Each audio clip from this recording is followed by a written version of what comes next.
আগামীতে দেশের দায়িত্ব যারা নেবেন তাদেরই শ্রমিকদের জন্য প্রণীত ইশতেহারের বিষয়গুলো বাস্তবায়নের উদ্যোগ নিতে হবে বলে মন্তব্য করেছেন বিএনপির স্থায়ী কমিটির সদস্য নজরুল ইসলাম খান।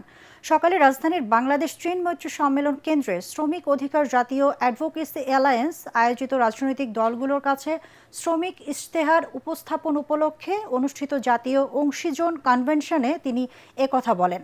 নজরুল ইসলাম খান বলেন, আগামী নির্বাচনে যারা সরকার গঠন করবেন এবং যারা বিরোধী দলে থাকবেন সবাইকে একসঙ্গে শ্রমিক অধিকার রক্ষায় এই ইশতেহার বাস্তবায়নে কাজ করতে হবে।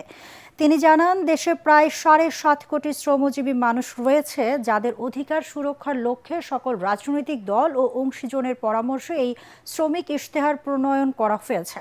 অনুষ্ঠানে জামায়াতে ইসলামীর সহকারী সেক্রেটারি এহসানুল মাহবুব জুবায়ের বলেন, শ্রমিকদের অনুদানের কার্ড নয়, কাজের সুযোগ নিশ্চিত করতে হবে। তিনি আরও বলেন, জামায়াতে ইসলামী এমন কোনো প্রতিশ্রুতি দেবে না যা বাস্তবায়নযোগ্য নয়।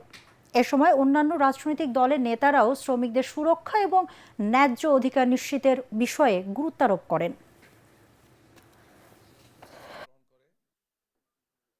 ছাত্র শ্রমিক গণঅভ্যুত্থানের মাধ্যমে যে পরিবর্তনের সূচনা হয়েছে, এই পরিবর্তন আমাদের সবার জন্যই সুযোগ সৃষ্টি করেছে আকাঙ্ক্ষা পূরণের। জনগণের কল্যাণের যে কোনো প্রয়াসে শ্রমজীবী মানুষের সক্ষমতা বৃদ্ধি, সামর্থ্য বৃদ্ধি যে মূল আকাঙ্ক্ষা, সেই আকাঙ্ক্ষাকে পূরণে সহায়তা করে।